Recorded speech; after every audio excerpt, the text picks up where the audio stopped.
নমস্কার, education ground Bangla সকলকে স্বাগত। আমি তোমাদের সাথে বিশ্বজিৎ পাল। আশা করছি সকলেই ভালো রয়েছে। তো আজকে যে টপিক নিয়ে তোমাদের সাথে আলোচনা করবো, যে সুপ্রিম কোর্ট রিসেন্টলি যে ভিভিপ্যাট যে স্লিপ নিয়ে একটি কন্ট্রোভার্সি ছিল। বিরোধীরা সবসময় প্রত্যেকটি ইলেকশনের পূর্বে এটা দাবি করতো যে ভিভিপ্যাট যে মেশিন রয়েছে সেখানে হ্যাকিং এবং নানান রকম টেকনিক্যাল ফল্ট রয়েছে, যার মাধ্যমে কি ভোটের যে রেজাল্ট সেটাকে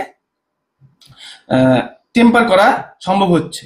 তো সেটা যদিও পূর্বে সুপ্রিম কোর্ট বিভিন্ন রকম পরীক্ষার মাধ্যমে এবং ইলেকশন কমিশনের দ্বারা বিভিন্ন রকম ডেটার মাধ্যমে সেটাকে সেখানকার যে ইঞ্জিনিয়ারের মাধ্যমে বিভিন্ন রকম পরীক্ষা করা হয়েছে এবং তারা দেখেছে যে সেখানে ভিভিপ্যাটে এবং ইভিএম এ কোনো রকম সেরকম কোনো দেখতে পায়নি যেটা বাইরে থেকে হ্যাক করা সম্ভব।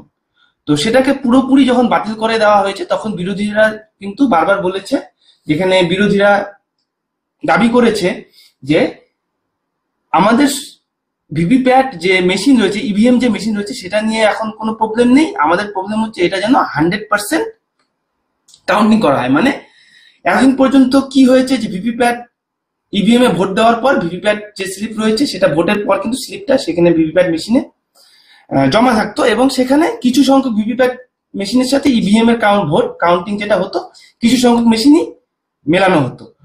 তো সেটাই দাবি করছে বিরোধীরা যে এটাকে পুরোপুরি ক্রস চেকিং করা হোক, যে যতগুলো ইভিএম থাকবে ততগুলি ভিভিপ্যাট মেশিনও যেন তাদের স্লিপগুলো যেন কাউন্ট করা হয়। তো সেটা নিয়েই সুপ্রিম কোর্ট রিসেন্টলি রায় দিয়েছে এবং সেখানে সুপ্রিম কোর্ট পুরোপুরি এই যে 100% ভেরিফিকেশন ভিভিপ্যাট স্লিপের সেটাকে পুরোপুরি রিজেক্ট করেছে এই পিটিশনকে।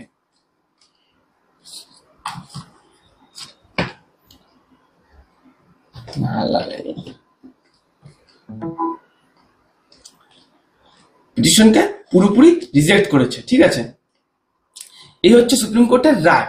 তো এটা নিয়ে কিন্তু পূর্বেও আমি একটা ভিডিও বানিয়েছিলাম, তো যেখানে সমস্তটাই তোমাদের ডিটেলস ভাবে আলোচনা করা হয়েছে কি রিজন ছিল এবং সুপ্রিম কোর্ট এটা রায় রিসেন্টলি এটা দিয়েছে যদিও, কিন্তু এর পূর্বেও কিন্তু ভিভিপ্যাট এবং ইভিএম মেশিন নিয়ে বিরোধীরা বারংবার তারা এরকম দাবি করেছে যে যেটা আমি তোমাদেরকে পূর্বেই বললাম, প্রথমে সেটাকে হ্যাকিং হচ্ছে এরকম দাবিও করা হয়েছে, যখন সুপ্রিম কোর্ট সেটাকে বিভিন্ন রকম পরীক্ষার মাধ্যমে দেখেছে এবং এক্সামিন করেছে যে সেটাকে বাইরে থেকে কোনোভাবে হিউম্যান মানুষ যদি সেখানে উপস্থিত না থেকে কোনোভাবে সেটাকে টেম্পার করা সম্ভব না এবং হ্যাক করাও সম্ভব না, কোনোভাবে সেটাকে রেজাল্ট চেঞ্জ করা সম্ভব না। এটা বলার পরে তখন কিন্তু বিরোধীরা আবার বলেছে যে এটাকে পুরোপুরি ক্রস চেক করা হোক, এটাই তাদের দাবি। সেখানে কিন্তু দাবি ছিল কি, দাবি কারা করেছিল, যারা পিটিশন দিয়েছিল অ্যাসোসিয়েশন ফর ডেমোক্রেটিক রিফর্মস, ঠিক আছে, এডিআর, আর অরুণ কুমার আগরওয়ালের দ্বারা এটা করা হয়েছিল। পরবর্তীতে এটা রিসেন্টলি রায় দেওয়া হয়েছে, সুপ্রিম কোর্ট দিয়েছে যে এটা পুরোপুরি 100% ক্রস চেকিং সম্ভব নয়। এখানে সেটাই বলেছে the supreme court on Friday, শুক্রবার, এই সমস্ত রকম petition 100% cross verification vote cast using electronic voting machine, যেটা ইভিএম এর মাধ্যমে আমরা ভোট প্রদান করি, সেটাকে যে 100% চেক করা সেটা পুরোপুরি সম্ভব নয়, এই রায় তারা দিয়েছে এবং সেই তারা যে পিটিশন দায়ের করেছে সেটাকে পুরোপুরি ক্যান্সেল করেছে। তোমরা দেখো ভিভিপ্যাট যে মেশিন রয়েছে সেটা এই তিনটি মেশিনের সমন্বয়ে গঠিত, যেটা এটা হচ্ছে কন্ট্রোলার, এখানে হচ্ছে সেখানকার যে অফিসার থাকে সেটা এটাকে কন্ট্রোল করে এবং আমরা যারা ভোট দিতে যাই তারা এই বোতামকে প্রেস করে, সেখানে বিভিন্ন রকম চিহ্ন থাকে, যার পছন্দ মতো প্রার্থীকে আমরা বোতাম প্রেস করে সেখানে একটা আওয়াজ হয় এবং এই ভিভিপ্যাট মেশিনের মধ্যে তার চিহ্ন সিম্বল 7 সেকেন্ডের জন্য শো করে, ঠিক আছে, 7 সেকেন্ডের জন্য শো করে এবং সেটা এন্টার করে যায় এবং এটাই তাদের বিরোধীদের দাবি ছিল, এখানে যে স্লিপটা জমা হচ্ছে এটাও যেন এই ইভিএম মেশিনের সাথে কাউন্ট করা হয়। তাদের দাবি ছিল পুরো সব মেশিনই যেন কাউন্ট করা হয়।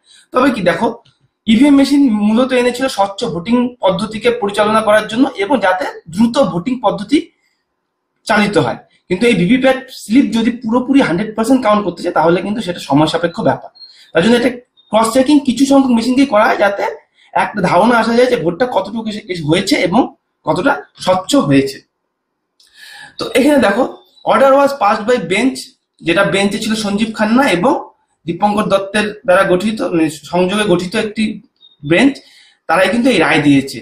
তারা বলেছে যে ডেমোক্রেসি যেখানে হারমোনি এবং বিশ্বাসের সৃষ্টি করে বিভিন্ন রকম ইনস্টিটিউটের মাধ্যমে এবং সুপ্রিম কোর্ট গ্র্যান্ট করেছে, তাদের একটা অপশন দিয়েছে candidates to get the micro controller program of EVMs to be checked by the team of engineer after declaration of result.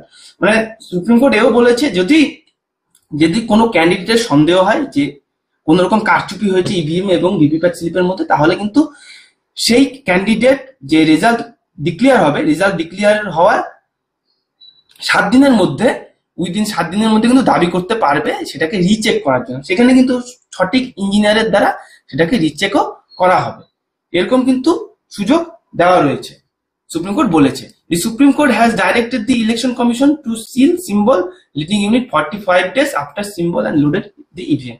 EVM load হওয়ার পর যে ইভিএম লোড এবং সিম্বল সেখানে যখন সিল করা হয়, সিল করার পরে কিন্তু 45 দিন পর্যন্ত সেই অবস্থাতেই রাখার নির্দেশ দেওয়া হয়েছে ইলেকশন কমিশনকে, সুপ্রিম কোর্ট বলেছে। ঠিক আছে, এটাই বলেছে।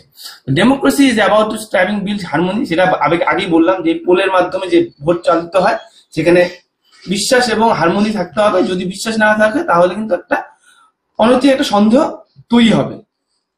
আর উচ্চ আদালত এই পিটিশনারদের প্রার্থনাকে পুরোপুরি ক্যান্সেল করেছে, রিজেক্ট করেছে, এবং petitioners had backed their demand by raising suspicion over the probability of the hacking and যে ম্যানিপুলেশনের কথা উঠছে এই মেশিনে, সেটা 100% machine of EVM counts and VVPAT will help allay all doubts.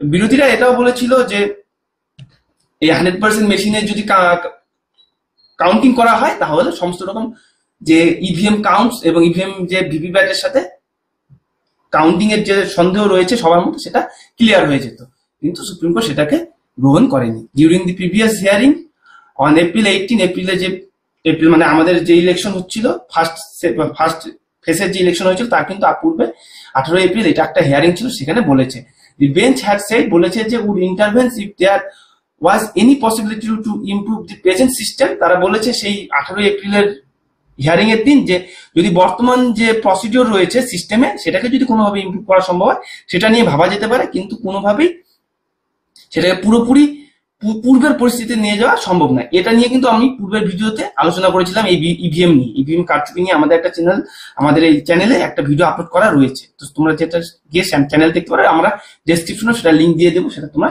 দেখে নিতে পারো।